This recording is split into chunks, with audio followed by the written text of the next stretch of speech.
Azamala. Merci beaucoup pour tous nos bien-aimés qui sont en ligne avec nous. Que Dieu vous bénisse. C'est votre frère, le frère Roger Bouleli. Nous sommes là juste pour partager en ce qui concerne la situation qui se passe maintenant dans le monde. À chaque fois quand il y a un problème, une situation, nous, en tant qu'enfants de Dieu, nous, en tant qu'hommes de Dieu, nous venons, n'est-ce pas, pour rassurer le peuple de Dieu que rien ne peut se dérober sur le chemin de la foi, rien ne peut nous empêcher de continuer et de suivre notre Seigneur Jésus. En tout cas, nous saluons tous nos bien-aimés qui sont en ligne. Je vois que vous êtes nombreux en ligne et nous croyons que le Seigneur de gloire va nous aider enfin de bénéficier de la part du Seigneur ces temps favorables qu'il nous donne dans sa présence. En tout cas, nous saluons tous nos bien-aimés qui sont partout dans le monde, vous tous qui nous suivez, qui aimez au fait cet enseignement, qui aimez au fait ce moment de grâce, ce moment de célébrer Jésus, parce que Jésus-Christ est Dieu. Et c'est pour cela nous sommes là, afin de partager avec tous nos bien-aimés, ceux qui sont aux États-Unis. Nous pensons ici à la famille Chembo. Que Dieu vous bénisse. Et nous croyons que bientôt nous serons aux États-Unis pour proclamer la parole de Dieu. Nous bénissons nos bien-aimés qui sont à Paris, en Allemagne, Wuppertal. Que Dieu vous bénisse. Nous croyons que le Dieu de gloire est en train de faire un grand travail dans nos vies pour que nous puissions nous préparer et de rentrer à la maison. Nos bien-aimés de Suède, Finlande, Londres, Grande-Bretagne, Congo, Kinshasa, Angola, donc partout en Afrique. Que Dieu vous bénisse, parce que vous avez demandé à ce que nos émissions soient en français. Voilà, nous sommes là pour annoncer Jésus, le Dieu de gloire. C'est lui qui nous a sauvés. Il est mort à la croix. Il a versé son sang précieux pour que nous ayons la vie.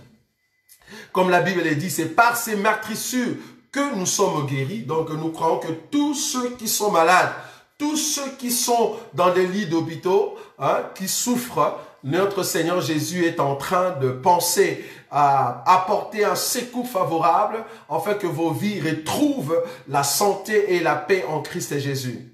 Donc nous sommes là pour parler de cette pandémie, de ce mouvement et de cette propagation de virus qui est en train de passer partout dans le monde. Et le monde a peur. C'est ça qui nous touche, c'est ça qui nous dérange. Parce que nous, en réalité, nous n'avons pas peur. Vous croyez que dans cet évangile, comme nous le disons toujours, nous croyons que dans cet évangile, la mort pour nous est un gain.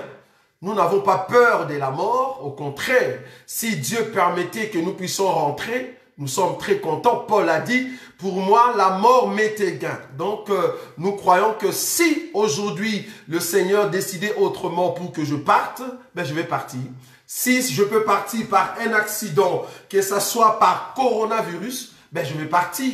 On n'a pas peur de coronavirus. On n'a pas peur de n'importe quelle sorte de maladie. Ce que nous avons peur, c'est de ne pas respecter l'enseignement. Si tu ne respectes pas l'enseignement, c'est la chose que tu dois avoir peur. Si tu vis dans le péché, c'est ce que tu dois avoir peur. C'est grave de voir le monde animé de cette psychose, soi-disant coronavirus. Tout le monde a peur. Bon, en tout cas, ce n'est pas vraiment notre partie de cet enseignement. Aujourd'hui, nous voulons parler sur cet élément que nous avons mis comme thème, l'ordre d'un mari non-croyant. Pourquoi nous avons pris ce thème? Nous avons compris qu'aujourd'hui, dimanche, beaucoup d'églises, en tout cas ici en Belgique, je ne sais pas en France, parce que ça dépend de la loi du mari non-croyant, mais beaucoup d'églises et beaucoup d'assemblées qui sont partout dans le monde, là où il y a eu la loi de ne pas se rassembler, il y a beaucoup qui ont essayé d'aller outre cette loi et nous disons que vous avez péché. Vous avez péché pourquoi? Parce que vous n'avez pas respecté l'enseignement. Nous sommes en train de condamner vivement ceux qui ont reçu cet ordre de la part du gouvernement, ceux qui ont reçu l'ordre de la part du ministère intérieur, soit disant que vous ne pouvez pas vous réunir, que ce soit dans le cadre culturel, que ce soit dans le cadre social, vous ne pouvez pas vous réunir. Étant enfant de Dieu, étant serviteur de Dieu, si vous avez fait cela, je parle de la Belgique. Je ne suis pas en France, je ne sais pas la loi qui a été promulguée en France, mais je suis rassuré qu'à partir de lundi, la loi va entrer en vigueur. Donc nous croyons que ceux qui vont recevoir cette recommandation, qui vont en fait écouter ce que le gouvernement français a dit. En tout cas, nous ici en Belgique, la loi est en vigueur depuis vendredi à minuit.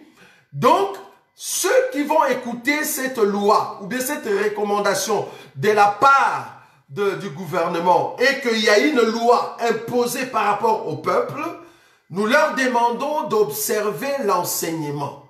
Parce qu'un enfant de Dieu, c'est toute personne qui écoute l'enseignement.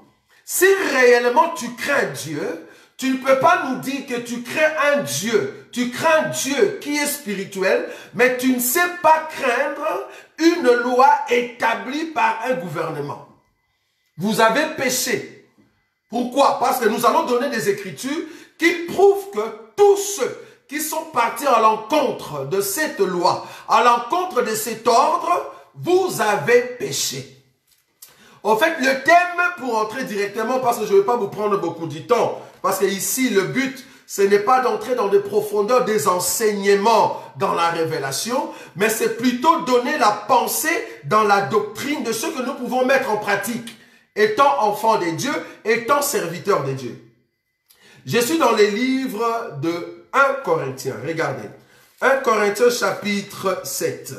1 Corinthiens chapitre 7. L'ordre d'un mari non croyant. Regardez. 1 Corinthiens chapitre 7. Qu'est-ce que nous voulons donner comme recommandation à nos bien-aimés? 1 Corinthiens chapitre 7. Le verset, je prends le verset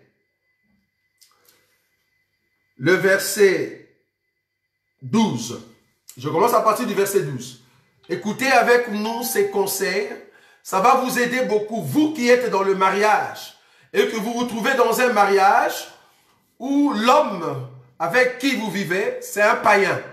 C'est un homme qui ne croit pas au Seigneur. La femme avec qui vous vivez à la maison, c'est une femme païenne. C'est une personne qui ne connaît pas le Seigneur, qui fait semblant de connaître le Seigneur, qui fait semblant d'aller à l'église, mais quand tu regardes les comportements, le caractère qu'il est en train de mettre en place, sa façon de vivre, sa façon de penser, ses raisonnements, ça va tout droit à la ressemblance d'un homme qui ne connaît pas le Seigneur. Si vous avez une telle personne à la maison, si vous vivez dans un couple avec une personne qui ne connaît pas le Seigneur, je m'aurais te dire ici que vous êtes dans un couple de croyants et non-croyants. Des croyantes et non-croyants. Donc, du coup, les conseils que nous allons donner ici vont vous concerner. Parce que votre mari ne connaît pas le Seigneur. Votre femme ne connaît pas le Seigneur. Ils font semblant d'aller dans l'église. Ils font semblant de parler en langue. Ils font semblant, soi-disant, de modérer. Ils font semblant de chanter, soi-disant, des chantres de l'Éternel. Mais ce sont des gens. Ils vivent en couple avec une personne. Mais en dehors, cette personne a des copines. En dehors, cette personne a des copains. En dehors, cette personne regarde d'autres personnes pour tomber dans le piège de l'adultère. Je m'aurais te dire que tu es dans un couple qui dérange. C'est un couple de croyants et non-croyants. Maintenant, nous voulons voir dans ces couples-là, quand il y a un ordre de la part du mari, c'est-à-dire que le mari, c'est un non-croyant. Et que le mari donne un ordre. Qu'est-ce que toi, enfant de Dieu, tu dois faire? Pourquoi nous allons là-bas? C'est parce que nous voulons montrer à ces églises, ceux qui se sont réunis aujourd'hui, qui sont partis dans des réunions, entrés dans des salles, avec plusieurs personnes, commencer à prier, alors qu'il y a l'ordre qui a été annoncé de ne pas se réunir, mais ils ne l'ont pas respecté. Nous sommes en train de dire que vous avez péché. Vous avez péché parce que vous n'aimez pas le Seigneur. Par de petites choses comme ça, nous pouvons voir si réellement vous servez Dieu, oui ou non. Rien que coronavirus nous montre déjà si votre église, vous respectez la parole, oui ou non. Rien que coronavirus. Vous imaginez? Donc le pasteur a compris que non, les offrandes vont partir. Les dîmes, hein, on est les 13, les 14. Donc je vais recevoir des dîmes. On m'avait promis de l'argent, donc je vais quand même amener les gens, bien qu'il y a l'ordre. Bien qu'on a donné la loi. Que personne ne peut se réunir vu la propagation de virus corona. Mais les gens sont partis parce qu'ils sont cupus dans leurs pensées et ils sont partis se réunir. Soi-disant, ils servent le Seigneur, alors que leur motif était impur. Le motif était que nous puissions avoir les offrandes et les dîmes. C'est grave. C'est très grave. Vous ne savez pas respecter la loi. Regardez. Le mari non-croyant, l'ordre d'un mari non-croyant. Que faire devant l'ordre d'un mari non-croyant? 1 Corinthiens chapitre 7. Je vais d'abord te montrer c'est quoi le mari non-croyant. Je prends le verset 12. Le verset 12 nous dit ceci. Aux autres, ce n'est pas le Seigneur, c'est moi qui dis. Si un frère a une femme non-croyante et qu'elle consente à habiter avec lui, qui ne la répudie point. 13. Et si une femme a un mari non-croyant et qu'il consente à habiter avec elle, qu'elle ne répudie point son mari, car le mari non-croyant est sanctifié par la femme et la femme non-croyante est sanctifiée par le mari. Autrement, vos enfants seraient impurs, tandis que maintenant, ils sont saints. Pourquoi je prie cette écriture? Je prie cette écriture pour vous montrer que dans la Bible, nous avons 3 sortes de mariages. Il y a 3 sortes de mariages dans la Bible. Nous avons le mariage de chrétiens, c'est-à-dire le mariage de croyants. Nous avons le mariage de non-croyants et un chrétien ou une chrétienne. Nous avons le mariage de non-croyants. C'est-à-dire il y a 3 sortes de mariages de Genèse à l'Apocalypse. Il y a 3 sortes de mariages. Donc, il y a le mariage de croyants, il y a le mariage d'un croyant et une non-croyante, ou soit d'un non-croyant, d'une non-croyante et un croyant, ou le dernier, c'est le mariage de non-croyants, c'est-à-dire le mariage de païens. Nous ne serons pas entrés dans le mariage de païens, parce que ça ne nous regarde pas. Nous, dans notre royaume, le Seigneur nous a interdit, strictement interdit de juger le païen. Nous ne pouvons jamais juger les païens. Mais tous ceux qui se disent enfants de Dieu, vouloir ou pas, même si vous nous critiquez, si vous portez le nom de notre grand frère, nous viendrons ici pour vous juger. C'est ce qu'on nous a dit. On nous a dit, dans la maison, nous pouvons juger. Tous ceux qui portent le nom du Seigneur, nous avons le droit de vous juger. À moins que vous puissiez enlever les noms là. Parce que ça ne vous appartient pas. Si vous êtes un païen, enlève les noms de notre grand frère. Là, on ne va plus vous toucher. Mais si vous touchez les noms du grand frère, vous vous dites que nous sommes une église chrétienne. Nous sommes une église qui respecte la parole. Une église qui tient la Bible. Nous viendrons ici juste pour marteler et dire à ceux-là qui ne respectent pas la parole de Dieu que vous êtes en train de pécher. J'ai pris cette écriture pour vous montrer que dans un couple de non-croyants et croyantes, dans ces couples-là, comme dit la Bible, c'est les non-croyants qui doivent décider pour partir. Ce n'est pas au chrétien ou à la chrétienne de dire parce que tu es non-croyant, moi je te laisse, je pars. En tout cas, supportez-moi. Je ne saurais pas entrer dans beaucoup de détails dans le mariage. Mais pour ceux qui aimeraient comprendre le secret de mariage de croyants et non-croyants, en tout cas, nous sommes à Paris. À Paris, nous allons faire une action. En tout cas, le 10, le 11 et le 12. Parce que nous croyons que la loi française a demandé à ce que leur peuple, son peuple, puisse ne pas se réunir jusqu'au 3. Donc, si la loi ne change pas, notre réunion, nous allons la maintenir pour les 10, les 11 et les 12. Mais si la loi venait à changer, nous ne saurons pas avoir cette réunion parce qu'il faut respecter l'autorité établie. Ah, l'autorité établie, il faut la respecter. Si la loi continue après les 3, nous ne saurons pas avoir cette réunion ou cette conférence sur le mariage. Ça sera les 10, le 11, le 12 avril à Paris. L'adresse, c'est rue Danton, numéro 3, Villeneuve-Saint-Georges. En tout cas, nous allons balancer les adresses pour nos bien-aimés qui sont là. Ils vont donner des adresses. Là-bas, nous allons parler sur le mari non-croyant. Comment est-ce que ces couples se passent? Nous sommes en train de dire ceci. Dans ces couples-là de mari non-croyant et la croyante, le mari non-croyant, s'il décide de partir, alors la croyante est libre. Mais si le mari non-croyant décide de rester avec toi, toi la femme qui est avec cet homme qui est non-croyant, tu ne peux pas repudier cet homme-là. De la même manière, toi le frère, si tu as une femme qui est non-croyante, tu ne peux pas repudier cette femme parce qu'elle est non-croyante. Non. Tu dois rester avec cette femme, tu dois garder cette femme jusqu'à ce que si elle-même décide de partir, ça c'est autre chose. Mais si la non-croyante consent, comme la Bible le dit, consent d'habiter avec toi, tu ne peux pas repudier cette femme. La femme doit rester. L'homme aussi non-croyant dans ces couples-là avec la croyante, il doit rester. La femme n'a pas le droit de répudier cet homme. Je vais prendre le deuxième écriture. J'ai pris là-bas parce qu'il y a quelque chose que je vais rajouter. 1 Pierre, chapitre 3.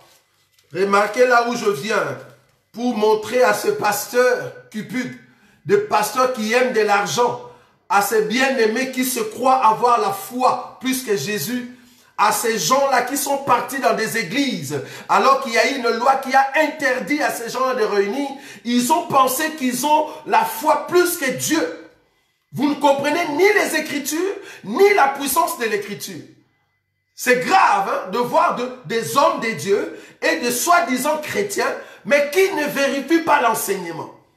Rien que coronavirus, avec l'esprit diabolique qui est derrière, vous fait tomber dans un péché de désobéissance. C'est grave ça. Vous avez désobéi à la loi de Dieu. Vous avez péché contre le Seigneur. Parce que vous ne connaissez ni les Écritures, ni la puissance de l'Écriture. C'est grave. J'arrive. 1 Pierre chapitre 3. Regardez. 1 Pierre chapitre 3. Je prends le premier verset. La Bible dit ceci. Femmes, que chacune soit de même soumise à son mari, afin que, si quelques-uns n'obéissent point à la parole, c'est-à-dire le mari est non-croyant, hein? Le mari n'obéisse pas à la parole, le mari est non-croyant, j'arrive. Si quelques-uns n'obéissent pas à la parole, ils soient gagnés sans parole par la conduite de leur femme. J'aime ça. Un mari non-croyant est gagné par la conduite de sa femme. Si une femme ne sait pas se conduire, si une femme ne sait pas respecter son mari par ses comportements, par ses caractères bizarres, démoniaques, croyant servir Dieu, tu es en train de pécher. Parce que tu ne connais ni les Écritures, ni la puissance des Écritures. Je répète, nous sommes en train de parler sur le mari non-croyant, l'ordre d'un mari non-croyant. Ici, j'ai pris ces écritures pour vous montrer que le mari, on peut le prendre dans le sens de l'homme dans la maison, dans le sens du mariage, c'est-à-dire deux personnes qui s'aiment et qui sont dans le mariage. Si tu es dans un couple de non-croyants et croyants, si tu ne respectes pas l'homme que Dieu a mis à côté de toi, si tu ne le respectes pas, quand je dis le respect ici, je ne parle pas du genre, l'homme te dit par exemple d'aller mettre des mini-jupes, alors que toi tu es une sœur en Christ, nous te conseillons avec l'enseignement de refuser. Si l'homme te dit, viens, nous allons partir dans une boîte, là-bas on danse presque nu, toi aussi une sœur en Christ viens avec nous, là nous te disons avec l'enseignement, n'y va pas. Ça il ne faut pas respecter, pourquoi? Parce que cet homme non-croyant t'amène à d'autres dieux. Il t'amène dans une autre adoration. Il y a beaucoup qui ont du mal à comprendre l'enseignement. Je me dis, mais comment est-ce que vous avez une Bible? Ça fait 10 ans, mais vous ne savez pas la lire. Je répète, quand les non-croyants te disent, viens, nous allons dans une boîte, nous allons aller dans les concerts de Fali, nous allons aller dans les concerts de JB et de Kofi, refuse. Pourquoi? Parce que c'est une adoration donnée au diable, selon l'enseignement. Là, tu dois refuser. Parce qu'il t'amène à d'autres dieux. Là, tu refuses. Bien que c'est un non-croyant, bien que c'est ton mari, mais le fait qu'il veut t'amener à une autre adoration, refuse. Parce que tu ne dois adorer que le Seigneur Dieu, notre Seigneur. Tu ne peux pas adorer une autre personne. Mais si, écoutez-nous maintenant, mais si les non-croyants, te donnent l'ordre de lui préparer du foufou, alors que toi, tu n'as jamais mangé le foufou, si tu refuses, c'est toi qui pêches. Ah! Parce que ça, c'est l'ordre du mari. Dans son droit, il a le droit de te donner l'ordre que lui, il ne trouve pas bon. Bien que toi, tu trouves que c'est bon.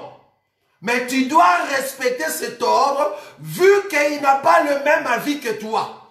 Dans ces cas-là, tu dois normalement obéir à cet homme parce qu'il a besoin de manger. Ça, c'est le premier. Si les non-croyants, je vais entrer directement en détail, si les non-croyants te disent que parce que dans votre église, il y a des frères, soi-disant, que moi je ne trouve pas trop clair, aujourd'hui tu n'iras pas à l'église, ou aujourd'hui tu ne vas pas aller te rassembler avec d'autres frères, s'il t'interdit d'aller prier dans une salle, tu dois l'écouter. Ça, c'est l'enseignement. Tu dois l'écouter. Si les non-croyants, ton mari, les non-croyants, il te dit aujourd'hui, tu ne vas pas aller prier parce que j'ai des soupçons, soi-disant il y a un frère, quelque chose de pas bien, tu dois l'écouter, tu ne dois pas partir prier. Faut pas dire non, là-bas je vais adorer Dieu. Toi tu ne peux jamais m'empêcher pour adorer mon Dieu. Je veux aller, je vais à l'encontre de ta loi, à l'encontre de ton ordre, je veux partir. Si cet homme te met dehors, parce que tu es parti à l'église et que tu n'as pas respecté l'ordre qu'il t'a donné, même le Seigneur sera contre toi. Parce que toi, dans ta tête, tu te dis que aller à l'église, c'est là-bas que Dieu habite. Tu ne sais pas que Dieu habite aussi dans ta maison. Donc, pour servir Dieu, il faut aller seulement à l'église. C'est pour cela que tu n'as pas respecté l'ordre de ton mari qui t'a dit de rester à la maison.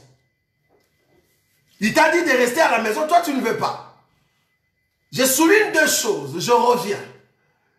Je parle ici de l'adoration, de là où cet homme va pour adorer son Dieu. C'est-à-dire Fali Ipupa, les Wenge, les Kofi, cet homme aime cette musique-là. Là-bas, c'est leur adoration. S'il veut t'amener là-bas, refuse. Mais s'il dit, parce que j'ai des soupçons, j'ai compris que pour le moment, ce n'est pas encore le temps pour que tu partes à l'église. Je refuse que tu partes aujourd'hui. Je te dis, selon l'enseignement, accepte. Ne va pas à l'église, sinon tu vas aller à l'encontre de l'ordre donné par les non-croyants. C'est ça 1 Pierre, chapitre 3, verset 1er au 2e. La femme qui a un mari non-croyant doit aider cet homme par son comportement. Toi, tu n'écoutes pas le mari. Le mari te dit quelque chose, tu es têtu. Tu n'écoutes pas le mari. C'est-à-dire quand le mari te parle, bien qu'il est non-croyant, mais tu ne l'écoutes pas, soi-disant, il est animé de mauvais esprits. Tout ce qu'il dit, tu ne respectes pas. Tu écoutes plus ton pasteur. Ça, c'est grave. Ça, c'est grave. C'est le pasteur qui a un grand mot dans votre couple. C'est le pasteur qui décide si tu dois venir à la prière, oui ou non.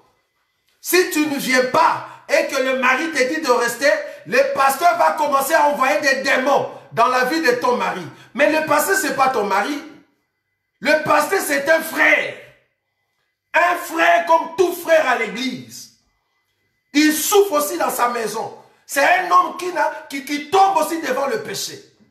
Il n'a pas la force de foi pour prier. C'est un homme comme toi. La grâce qu'il a reçue, c'est juste l'enseignement, la parole. Mais c'est un frère comme tout frère à l'église. Il n'est pas supérieur à ton mari. Le problème avec ton mari, c'est juste, c'est un homme non-croyant. Il ne croit pas au Seigneur. Mais la Bible ne te donne pas l'autorisation de minimiser ton mari. La Bible ne te donne pas l'autorisation de chasser ton mari. Parce que ton mari, c'est un non-croyant. La Bible ne te donne pas l'autorisation. Pourquoi je viens là-bas? Regardez. Parce que des fois, il y a d'autres bien-aimés qui disent, mais le frère ici, quand il parle avec colère. Mais non, la colère, ce n'est pas la colère normale. Ce n'est pas la colère animée par des démons. Nous n'avons pas cette colère-là, bien-aimés. Nous, la colère que nous avons, c'est de voir ceux qui se disent enfants de Dieu, mais qui ne comprennent pas la Bible. Qui ne comprennent pas la Bible. Mais vous êtes là dans des églises, 10 ans, vous dansez tout le temps, vous chantez tout le temps, mais vous n'avez pas l'enseignement. Donc une sœur en Christ qui parle de Jésus avec des cheveux jaunes, sur la tête, rouges. Tu te dis que tu es sœur en Christ, tu es chantre, tu chantes pour le Seigneur. Tu élèves Jésus, tu adores, mais avec des cheveux jaunes. Le Saint-Esprit ne te dit pas que ce que tu fais, ce n'est pas bon. Quel est l'enseignement que vous avez? Avec des cheveux jaunes, je dis bien jaunes. Tu n'es pas albinos, bien-aimé. Même l'albinos garde ses propres cheveux parce qu'il est en train d'adorer Dieu avec ses cheveux. Tu n'es pas albinos pour mettre des cheveux jaunes. Qu'est-ce qui ne va pas dans vos têtes? Vous avez un problème très sérieux de l'enseignement. C'est grave ça.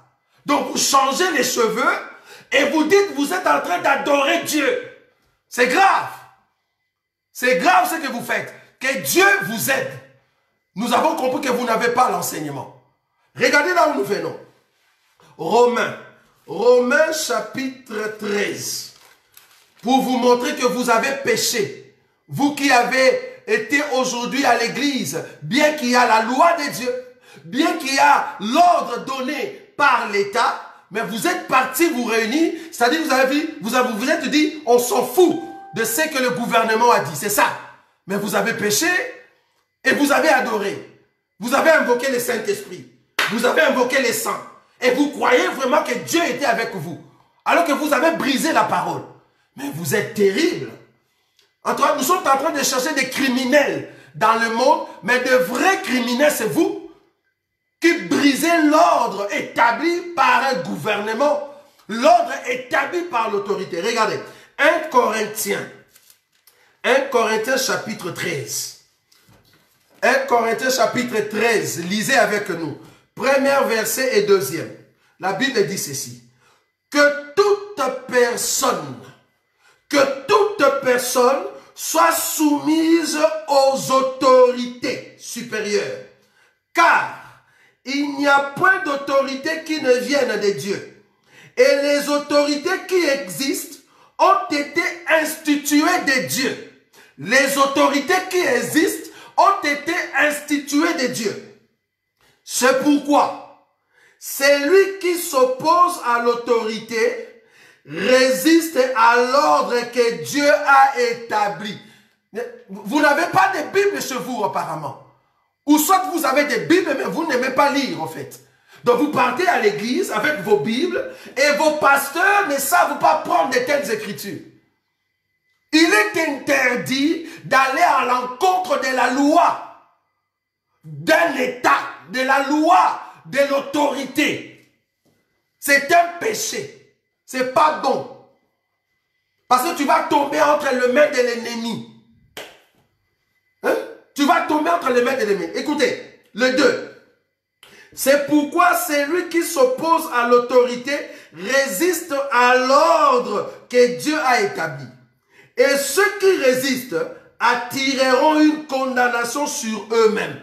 Attireront une condamnation sur eux-mêmes. Est-ce que vous avez compris que ceux qui sont partis aujourd'hui, à part la condamnation de l'amende, parce que j'aimerais vous dire qu'ici en Belgique, ceux qui ont osé partir dans des églises, il y a d'autres églises là où la police a envoyé la lettre pour dire que si vous vous réunissez, l'amende s'élève à 350 €. Donc si vous partez vous réunir, vous aurez une amende de 350 €. J'aimerais vous dire que beaucoup d'églises ici en Belgique, ils n'ont pas de statut. Mais vous êtes des têtus, vous partez quand même vous réunir sans statut. C'est-à-dire, si cette maison là où vous êtes, la police arrivait, les gens qui sont là-bas, qui n'ont pas de papiers, qui n'ont pas de séjour, ils sont illégaux. Les gens qui sont là-bas, qui ont deux adresses, il y a une adresse quelque part et il y a l'autre adresse quelque part. Il y a des gens dans vos églises, ils vivent là-bas avec sa femme, mais son adresse n'est pas dans la maison de sa femme. Et une telle personne, quand la police tombe, la femme va dire non, c'est mon cousin. Alors que c'est son mari. Des menteurs. Vous ne savez pas vivre dans la sainteté. Donc ces gens-là sont dans vos églises. Maintenant, au lieu de vous préserver, d'avoir peur de la police, sinon on va arrêter tous ces magouillards-là, tous ces menteurs-là, qui ne veulent pas se mettre à l'ordre selon la loi du pays. Maintenant, vous vous autorisez quand même à aller à l'encontre de la loi établie dans un pays. La Bible dit, si vous ne respectez pas l'autorité établie par Dieu, vous aurez des malheurs sur vous-même. C'est grave. Comment est-ce qu'un pays comme la Belgique donne l'ordre de ne pas se réunir? Au nom de qui vous êtes partis vous réunir? Au nom de qui? Il ne faut pas nous dire au nom de Jésus. Parce que Jésus, c'est la parole, bien-aimé. Jésus, c'est la parole. Jésus, ce n'est pas le spirituel. C'est-à-dire, non, tout ça, ce sont les choses du diable. C'est le diable qui a mis dans leurs pensées pour que nous ne puissions pas nous réunir. Tu vois comment le diable fait? Bien-aimé, nous sommes au temps de la fin. Voilà comment l'ennemi est en train de nous persécuter. Tu n'as jamais lu la persécution alors? Tu n'as pas l'enseignement sur la persécution? C'est quoi la persécution? Ça, ce n'est pas une persécution. Et puis, une chose grave. Il y a d'autres qui sont partis nous prendre l'écriture de Shadrach, Meshach et Abednego. Mais vous êtes vraiment des aventuriers. Attends, regardez. Sans blague, j'aimerais encore avoir un Ngadiadia. Ngadiadia encore, c'est mieux, là je veux rire. Mais avec vous, je ne sais pas rire, en fait. C'est grave. Vous êtes vraiment des comédiens. Regardez l'écriture, hein. Parce que vous aimez qu'on vous donne des écritures. Regardez. Daniel. Parce que je vais vous donner cette écriture-là. Pour que vous puissiez comprendre que ça n'a rien à voir avec l'ordre donné. Ce qu'on a donné pour le virus là. Virus ici, si vous lisez bien Romains. Attends, d'abord on revient d'abord Romains. Romains, regardez. Romains, je reviens encore. Pourquoi cette loi est tombée? Parce que Dieu savait qu'un jour, coronavirus viendra en Belgique et que la loi doit tomber pour qu'on reste à la maison. Nous sommes très contents de rester à la maison parce que nous avons respecté Jésus. Vous qui êtes partis à l'église, ici en Belgique, vous n'avez pas respecté Jésus, bien que vous avez prié au nom de Jésus. Vous avez péché. Regardez Romains. Romains chapitre 13.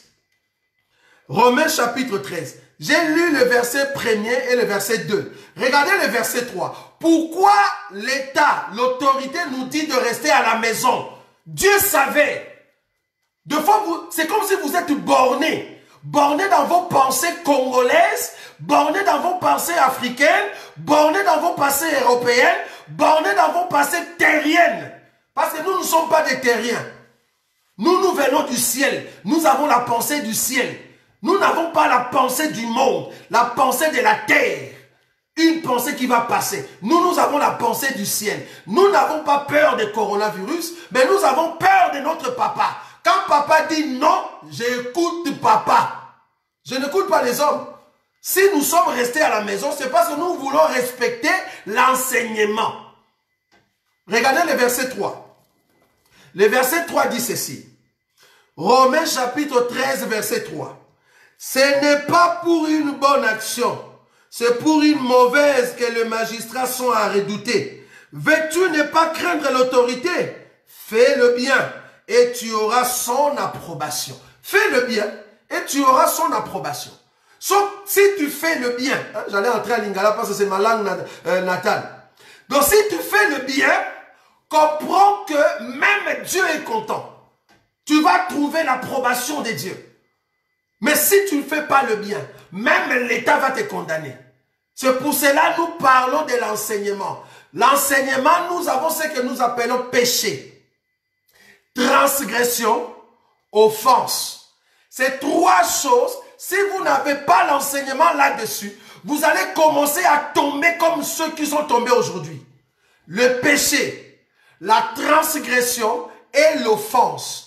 C'est presque la même chose, mais il faut avoir l'enseignement là-dessus pour comprendre quand est-ce que je pêche, quand est-ce que je transgresse, quand est-ce que j'offense. Vous n'avez pas l'enseignement. Vous allez à l'église, mais vous ne comprenez pas, au fait, c'est quoi la Bible? C'est malheureux. Je rentre, Daniel, avec votre écriture de Shadrach, Meshach et Abednego. Mais c'est honteux. C'est vraiment honteux de votre part de prendre cette écriture pour dire, voilà, ils étaient aussi méprisés, hein, mais ils n'ont pas écouté le roi. Donc pour dire que nous voulons quand même nous réunir parce que Shadrach et Meshach n'ont pas écouté le roi, mais voilà, ils sont partis, ils ont maintenu leur position. Mais tu n'as pas bien lu l'écriture. Ce n'est pas le cas que nous avons. Le cas de Shadrach et Meshach, c'est un cas où le mari, c'est-à-dire l'autorité, parce que le mari représente l'autorité. L'État représente l'autorité. Les parents représentent l'autorité. Le mari dans la maison représente l'autorité. Donc même les gouvernements représentent l'autorité. C'est lui le mari. Dans les cas de Shadrach et Meshach, l'autorité a dit à la femme que tu dois adorer la statue que j'ai érigée. C'est là-bas que nous disons, c'est comme le mari qui te dit, viens on va adorer Fali Poupa. Là tu n'y vas pas. Parce que tu vas adorer un autre Dieu.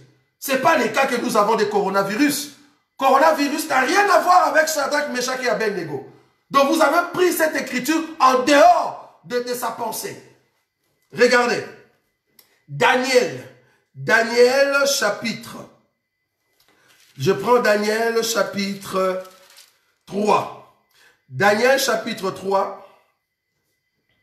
Je prends le verset 10.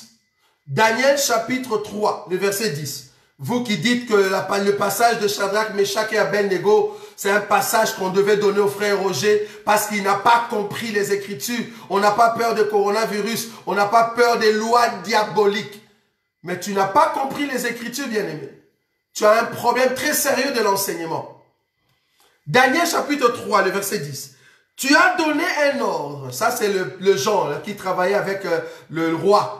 Ils sont venus dire au roi, tu as donné un ordre d'après lequel tous ceux qui entendraient les sons de la trompette, du chalumeau, de la guitare, de la sambuc, du psalterion, de la cornemuse et de toutes sortes d'instruments devraient se prosterner et adorer la statue d'or. Prosterner et adorer la statue d'or. C'est ça la condition qu'on a donnée à Shadrach, Meshach et Abednego. Ce n'est pas le cas que nous avons ici. Le verset 11. Et d'après lequel, quiconque ne se prosternera pas et ne l'adorerait pas, serait jeté au milieu d'une fournaise ardente.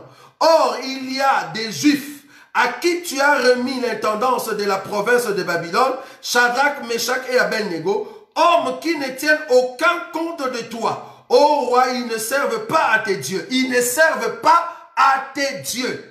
C'est ça le problème. Que Shadrach et Meshach, Abednego, ils n'ont pas respecté l'ordre que l'homme, c'est-à-dire le gouvernement ou le roi a donné, parce que le roi voulait que Shadrach, Meshach et Abednego puissent se plier devant son Dieu. Ici, ce n'est pas le cas. L'État belge ne nous a pas dit, allez prier coronavirus. Oh, coronavirus, Tu es venu, sois béni coronavirus. L'État ne nous a pas dit d'aller prier coronavirus. L'État nous a dit pour la prévention contre le virus coronavirus, restez à la maison parce qu'il y aura propagation, la pandémie, parce qu'il y aura propagation de virus, alors restez à la maison. Il ne nous a pas dit d'aller prier coronavirus. Il nous a dit de nous prévenir. Oh, si vous saviez dans la Bible dit quand la prudence fait défaut, le peuple tombe. Quand la prudence fait... Vous ne connaissez pas la Bible. Non, c'est grave. Non, je comprends vraiment. Non, Jésus, merci parce que tu as connu toutes choses avant. Jésus a dit, étroit est la porte qui mène au ciel, mais large est la porte qui mène en enfer. Donc, il y aura beaucoup qui seront surpris ces jours-là. Donc, ils vont se retrouver en enfer, croyant qu'ils servaient Dieu. Ils pensent que servir Dieu, c'est dans la têtitesse. C'est-à-dire, non, moi j'ai la foi. Mon pasteur nous a dit, ayons la foi. Mais c'est quoi la foi? Tu penses que la foi, c'est l'impolitesse, c'est ça? Vous pensez que la foi, c'est l'impolitesse. C'est-à-dire, devant le roi, devant les autorités, je leur manque le respect. C'est ça la foi. Vous ne connaissez pas la foi? La foi, c'est le respect de la parole. Quand tu as la parole en toi en abondance, les diables voient. Parce qu'à chaque fois qu'il viendra, tu vas lui remettre à sa place par rapport à ce qui est écrit. C'est ça la foi.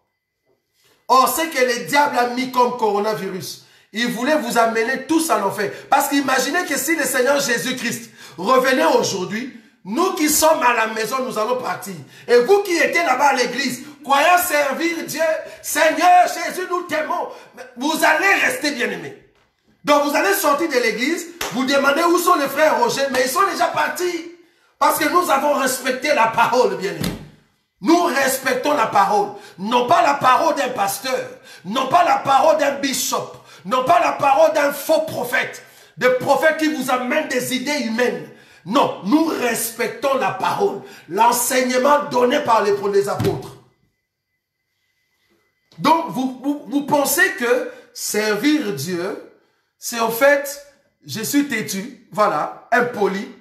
Donc quand on me dit de ne pas sortir, moi je sors. Mais continuez comme ça, vous allez comprendre, au fait, un jour, que vous allez sortir comme ça de la même manière et qu'on vous arrête. Comme on a arrêté un faux pasteur en France, que je n'aimerais pas citer son nom ici, un faux pasteur en France qui continue aujourd'hui, il est parti vendre ses drogues, faire ses trafics de drogue dans un pays et on l'arrête, on le met en prison. Il commence à appeler les gens, priez pour moi, comme on a prié pour Pierre quand il était en prison. Mais dit, attendez, mais vous êtes des aventuriers? Vous êtes vraiment des aventuriers. Donc, tu es parti faire tes drogues. On t'arrête, on te met dans une prison, tu commences à nous dire de prier comme on a prié au temps de Pierre qui était en prison. Mais non, si c'est moi que tu demandais à prier, je vais dire, Seigneur Jésus, qu'on l'arrête là-bas et qu'il apprenne à ne pas vendre des drogues. Qu'il reste là-bas, même 50 ans, qu'il reste en prison pour comprendre qu'un pasteur ne peut pas vendre des drogues. Tu vends des drogues, tu viens nous dire prier pour moi. Tu es sorti avec la femme d'autrui. On t'attrape, on t'amène dans la prison. Priez pour moi. Votre pasteur là de Canada. Tu as fait de choses bizarres avec les enfants d'autrui. Tu as abusé les enfants d'autrui. On l'a amené en prison. Maintenant les gens disent, oh non, les corps du Christ. Faut pas qu'on soit séparés. Faut pas que nous puissions nous diviser. Prions pour les hommes de Dieu. Les diables essaient. Mais non. Quand lui faisait ça dans des hôtels, les diables n'étaient pas là. Quand lui faisait ça dans des hôtels, là-bas vous n'avez pas prié. Donc maintenant on l'a arrêté. Il est maintenant en prison parce qu'il a abusé les enfants d'autrui. Église, réveillez-vous. Prions. Les diables est en train de... Mais attendez, on ne comprend plus en fait. Là en tout cas on ne comprend plus qui est enfant de Dieu, qui ne l'est pas. Et heureusement, nous avons l'enseignement. Parce que sans l'enseignement, comment nous allons voir que vous n'avez pas Christ? Hein? Le problème des Mbi et de Mike Kalamba qui est sorti. Église de Dieu, priez, les diables. Mais même les diables, ils se réclament devant Dieu. Ce n'est pas moi. Eux-mêmes sont partis tomber. Quand on a trouvé des vidéos dans le portable de cet homme de Dieu, soi-disant un homme de Dieu, c'était le diable. Il gardait dans son portable. Mais personne n'a dit quelque chose. Croyant que les gens qui étaient là dans cette église, ils pensaient que cet homme était saint. Maintenant, il y a tout le monde qui se lève. Non, priez pour l'homme de Dieu. Mais quel homme de Dieu? Quel homme de Dieu? Donc, tous ceux qui prononcent le nom de Jésus, c'est l'homme de Dieu. C'est grave. Donc, si tu dis Jésus-Christ est Seigneur, c'est un homme de Dieu. Donc, le fait que tu réunis les gens et que tu es soi-disant pasteur, donc tu as 80 personnes, 4000 personnes, et que tu dis le nom de Jésus, donc tu es dans le corps du Christ. Non, ça ne va pas passer, bien aimé. Regardez, nous ne sommes pas des lâches. Nous, dans cet évangile, nous appelons chat, chat. Nous appelons chien, chien. Nous appelons impudique, adultère, adultère. Nous ne caressons pas le péché. Le jour où moi je vais tomber, le jour où Dieu permet que je tombe, comprenez que je ne vais pas aller au ciel. Parce que Dieu a permis que je tombe. Balancez-moi, criez partout que cet homme est tombé. Parce que nous, c'est que nous voulons observer avec de peu d'humilité que nous avons, que Dieu nous garde. Nous ne sommes pas trop saints plus que Dieu. Mais cependant, nous voulons observer l'enseignement. Si je tombe, mais il faut le dire que Roger est tombé, ce n'est pas un péché de le dire. Mais il ne faut pas dire, ah non, il faut les garder, nous devons être unis. Qu'est-ce que tu appelles unité? Unité, c'est par rapport à l'enseignement. Unité, ce n'est pas par rapport à un péché. Un homme qui tombe dans un péché, on doit s'unir pour son péché. Mais non, vous avez très mal compris l'écriture. Donc, nous sommes en train de dire ici, bien-aimés, tous ceux qui sont partis les dimanches aujourd'hui à l'église, ici en Belgique, vous êtes partis pour vous réunir, soit disant que vous voulez adorer Jésus, alors qu'il y a eu une loi. La loi était bien annoncée. La loi stipulait ceci, que tous ceux qui se réunissent, que ce soit dans des réunions, rassemblements culturels, que ce soit social, que ce soit n'importe où, c'est défendu. Que ce soit même dans des snacks, restaurants, bars, c'est défendu. Maintenant, vous avez reçu cet ordre de la part du gouvernement. Le gouvernement l'a fait, c'était pour la prévention contre le coronavirus. C'était pour vous protéger. C'était pour votre bien. Mais vous vous dites, non, nous avons Jésus, j'ai la foi, je veux aller. Donc je ne respecte pas le gouvernement. Je ne respecte pas la Belgique. J'aimerais vous dire que vous avez péché. Vous avez transgressé la loi. Vous avez péché contre le Seigneur et vous avez offensé nous autres qui croyons que vous étiez au fait des enfants de Dieu. Nous autres qui croyons que vous étiez de ceux qui servent le Seigneur. Donc vous êtes au fait des menteurs. Donc à chaque fois que vous tenez la Bible, en réalité vous ne respectez pas ce qui est écrit. Vous tenez la Bible, mais en réalité vous ne donnez pas la vraie pensée. Donc la Bible sert de vos sentiments, sert pour vos intérêts. Mais vous ne savez pas donner ce que Dieu veut dans les Écritures. En tout cas, aujourd'hui, nous avons compris que beaucoup d'assemblées vont là-bas pour se voir et après donner les offrandes. Parce que qui est ce pasteur qui va accepter en tout cas de ne pas partir aujourd'hui et prendre les offrandes? À moins que tu viennes du ciel. Si tu viens du ciel, tu vas refuser. Tu vas dire non, je veux respecter la loi. Mais tous ces voleurs, ceux cupides qui sont partis, c'était pour recevoir le 50, 100 euros qui va entrer. Vu qu'ils ne travaillent pas. Soit disant l'homme de Dieu mange dans l'hôtel, donc celui qui travaille à l'hôtel mange à l'hôtel, je suis d'accord. Mais pourquoi tu ne travailles pas? Qui t'interdit de travailler? Il n'y a personne, tu peux travailler. Tu as des séjours ici en France. Tu as des séjours ici en Belgique. Tu as des séjours ici en Allemagne. Pourquoi tu ne travailles pas? Donc c'est Dieu qui est descendu pour te dire, ne travaille pas. Donc Dieu s'est décidé comme ça. Bon, je crois que Dieu peut toujours ouvrir une porte pour dire à tel homme de Dieu, voilà, moi avec le travail et l'action que je suis en train de faire avec toi, j'exige à ce que tu ne travailles pas. Ça, ce sont des dons particuliers. Mais ce n'est pas tout le monde qui a ces dons-là. Si Dieu ne te dit pas d'entrer en temps plein dans l'œuvre du Seigneur, pourquoi tu ne travailles pas? Ah, nous comprenons que vous êtes des gigolos. Vous êtes vraiment des gigolos. Donc vous entrez dans un couple, vous trouvez une femme qui est déjà positionnée, tu te dis pasteur, tu ne travailles pas, tu commences à exiger de l'argent auprès des autres parce qu'ils travaillent. Ça, c'est un gigolo. Tu es vraiment un gigolo. Tu ne sais pas travailler. Tu n'as pas la force pour aller travailler. Au Congo, déjà, tu n'as jamais travaillé. Tu viens ici, tu ne travailles pas. Tu viens ici, tu ne travailles pas. Donc là, nous comprenons qu'il y a un petit souci. Il y a un petit souci. Donc, c'est pour cela que tu es un mendiant. Un mendiant qui demande tout le temps de l'argent. Bon, il y a beaucoup qui disent, mais le frère est trop dur. Mais nous sommes trop durs parce que nous n'aimons pas qu'on joue avec notre famille. Nous sommes une famille très puissante. Une famille qui parle de Dieu. Une famille qui proclame le nom de Jésus. Nous sommes une famille qui garde la sémence. Donc à chaque fois que nous voyons un homme de Dieu qui est en train de dénigrer notre famille, de salir les noms de notre grand frère, c'est pour cela que nous sommes trop furieux. Et nous venons balancer ces choses pour dire que ces gens-là, ils ne viennent pas de notre famille. Comme nous le disons toujours, il y a beaucoup qui ont pris les noms de familles connues dans le monde et qui sont venus ici en Europe, ils ont porté ces noms-là et ils ont reçu de séjour. Mais le jour où ils se sont retrouvés dans une fête, dans une salle de fête, là où le propriétaire de ce nom-là était venu comme invité. Maintenant, le propriétaire de la fête demande à ses invités, mais vous, vous êtes de telle famille. Mais j'ai aussi un autre ami là-bas, qui est là-bas au coin.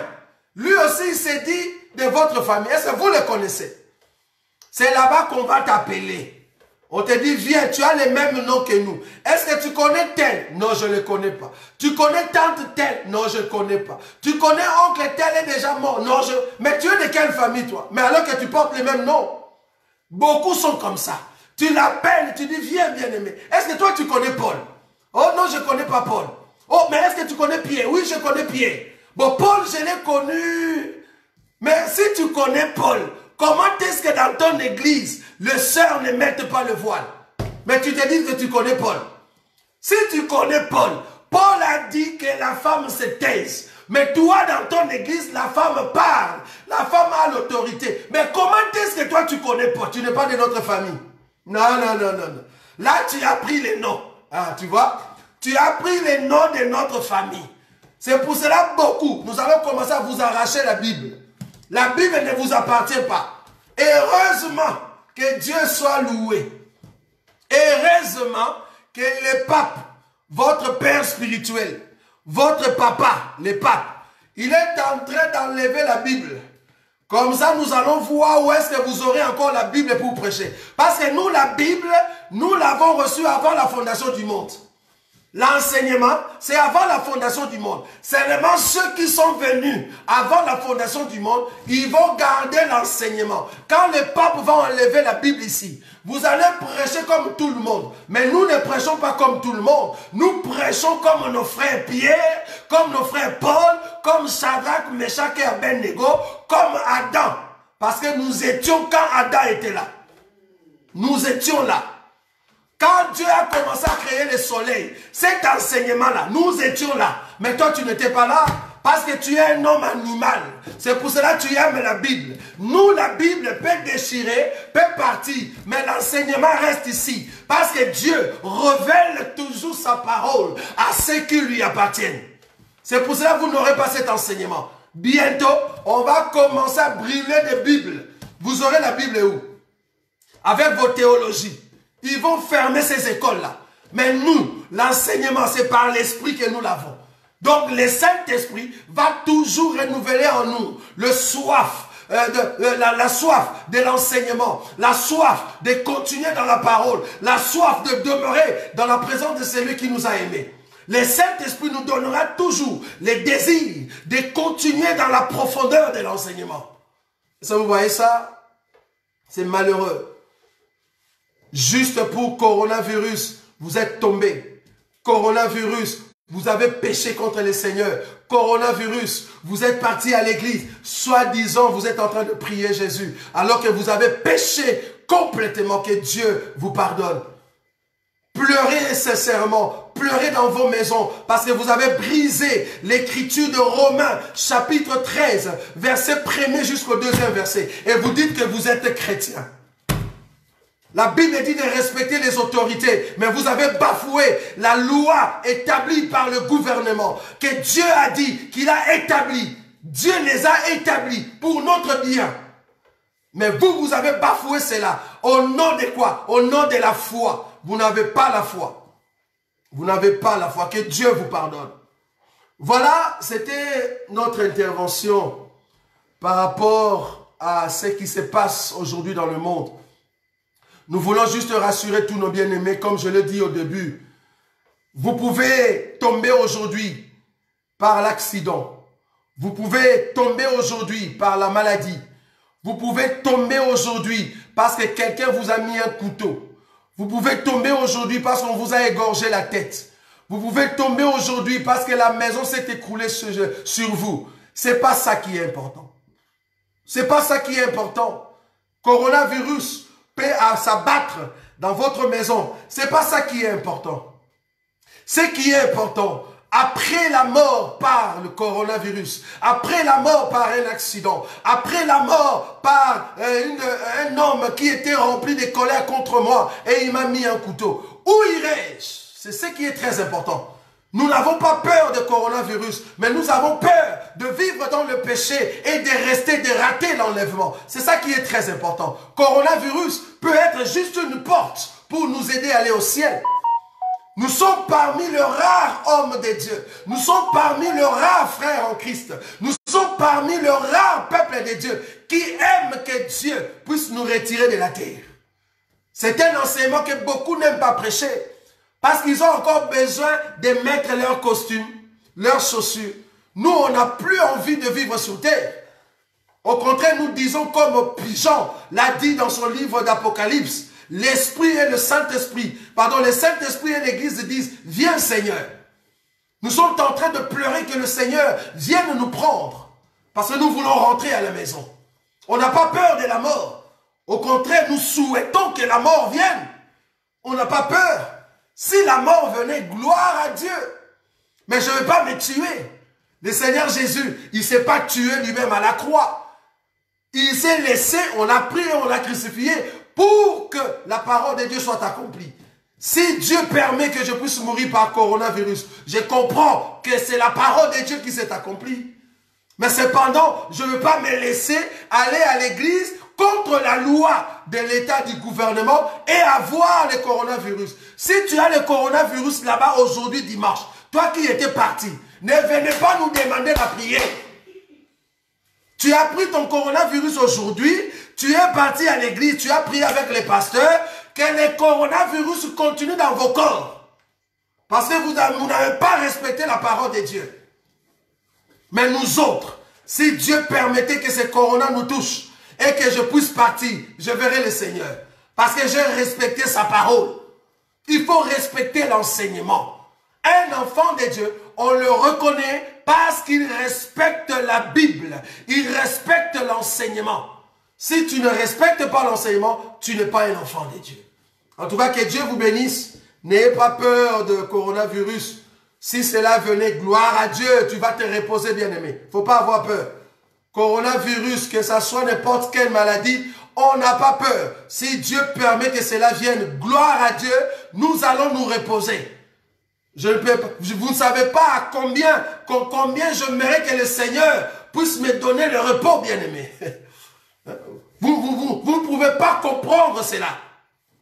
Combien j'aimerais que le Seigneur me donne du repos, que je puisse me reposer, vu que j'ai déjà vu la grâce de Dieu. On a déjà goûté à ce qui est la parole divine. J'aimerais que le Seigneur me donne le repos. S'il me donne le repos par coronavirus, je ne le refuse pas, je l'accepte. On n'a pas peur de coronavirus. Mais nous avons peur d'aller à l'encontre de la parole de Dieu et de vivre dans le péché. Ça, non. C'est pour cela que nous avons respecté la parole de Dieu. Comme le gouvernement nous a dit de ne pas se réunir jusqu'au 3. Nous sommes de ceux qui respectent cette parole. Selon Romains chapitre 13, versets 1 à 2. Nous n'allons pas nous réunir Parce que l'État, le gouvernement, c'est l'autorité établie. C'est l'homme que Dieu a mis devant moi, bien que c'est un homme non-croyant. C'est un mari non-croyant. S'il me dit quelque chose, je dois l'appliquer par mon comportement, par ma conduite. Je vais aider l'État belge à se convertir. Dans quel sens? S'il veut mettre des lois contre nous autres, cette loi va être nulle et sans effet par ma conduite. Mais je dois le respecter. Faut pas que je sois un têtu, un impoli. Non, je dois respecter l'État belge, l'État français, l'État canadien, l'État les États-Unis d'Amérique, l'État américain, de n'importe quel pays. Il faut être soumis aux autorités. C'est très important. Mais si l'autorité t'amène après un faux Dieu, après un Dieu auprès de qui il te dit de donner des adorations, des louanges pour louer ce Dieu-là, dis non. Parce que tu as déjà un autre Dieu. Tu ne peux pas mettre deux dieux dans ton cœur ou dans ta vie. Tu as déjà le seul Dieu que nous sommes en train de servir. Tu ne peux pas te plier et adorer un autre Dieu. Mais dans le cadre des coronavirus, on ne nous a pas demandé d'aller prier un autre Dieu qui s'appelle coronavirus. Non. C'était juste une prévention. La prévention contre coronavirus. Donc là, l'État était dans l'écriture de Romains, chapitre 13, versets 1 à 2. Donc, je dois être soumis à l'État parce que c'est l'État ou l'autorité établie par Dieu. Voilà ce que nous avions à vous dire aujourd'hui. Que Dieu bénisse tous nos bien-aimés qui étaient en tout cas en ligne. Nous croyons que ces émissions nous aident beaucoup. Mais ce que nous demandons est qu'à chaque fois que nous terminons de telles émissions, ceux qui ont la possibilité de le mettre sur YouTube ou de le partager, parce que ce sont des conseils très approfondis, vous pouvez toujours aider nos bien-aimés qui n'ont pas pu suivre cela, afin qu'ils puissent le suivre et comprendre la profondeur de la parole de Christ. En tout cas, que Dieu vous bénisse. Pour ceux qui habitent en France, nous serons en France le 10, 11, 12 avril. Là-bas, nous allons parler sur le mariage, c'est-à-dire ça sera une convention sur le mariage. Ne manquez pas, ne manquez pas. C'est sur rue Daton, numéro 3, Villeneuve-Saint-Georges, voire croisement, rue de Paris 264 et rue Daton. Donc si vous arrivez là-bas, nous serons là les 10, les 11, le 12, avec une convention très importante sur le mariage. Vous qui voulez comprendre la profondeur de mariage des non-croyants et croyantes, venez poser des questions. Nous serons là pour répondre à vos préoccupations et Dieu ne manquera pas de vous bénir. Donc ne manquez pas, partagez cette émission. Dieu ne manquera pas d'ajouter à votre connaissance la sagesse et la compréhension exacte des Écritures. En tout cas, que Dieu vous bénisse. Nous allons nous rencontrer très prochainement avec nos émissions en série et nos enseignements pour l'édification du corps de Christ. Que Dieu vous bénisse. Merci.